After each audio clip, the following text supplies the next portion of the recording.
Breaking news. Please stand by for another C2C World News Now current event. Hello, today is Monday, and this is the 19th day of September 2016. Breaking news.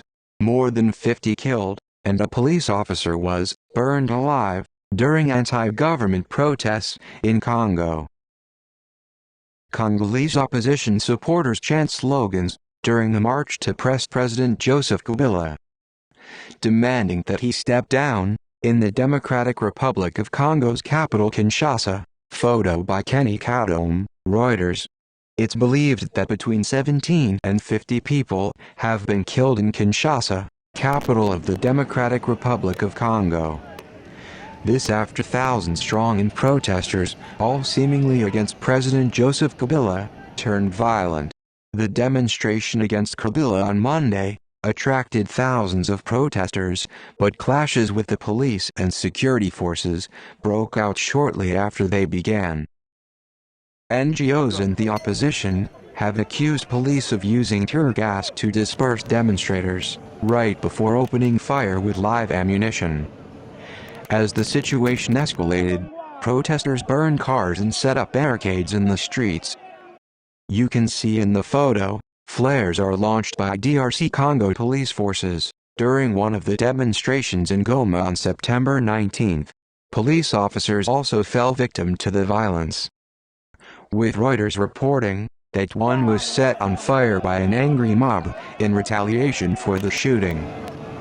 The attack was later confirmed by the Interior Minister Évariste Boshab.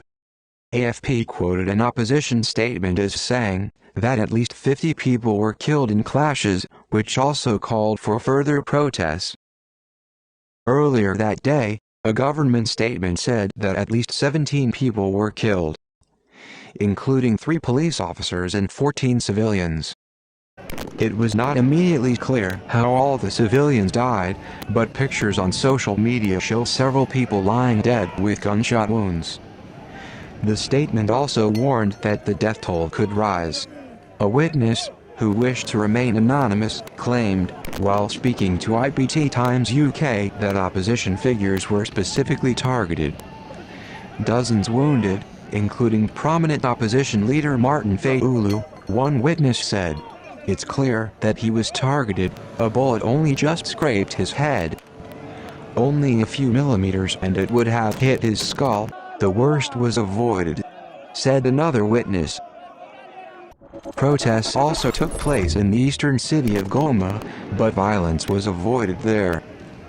In the wake of the violence in Kinshasa, the government has now declared the demonstrations illegal.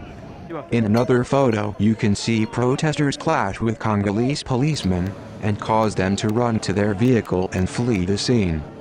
The protests were called by activists and opposition parties after elections set to take place in November were postponed by the government, citing logistical problems with the electoral roll that would make a fair process impossible. Opposition groups saw this as little more than an attempt by the president to maintain his hold on power. Joseph Kabila took office in 2001 after the assassination of his father, and is supposed to stand down when his second term ends in December. However, there has been a crackdown on opposition supporters in the run-up to the protests, with around a dozen activists being arrested and held without charge in Kinshasa on Friday, which was condemned by Human Rights Watch. The resource-rich DR Congo has never had a peaceful political transition since independence from Belgium in 1960. The country has also endured a series of civil wars, the bloodiest of which lasted between 1996 and 2003 and killed millions of people. We all can only hope that this is not history in the remaking.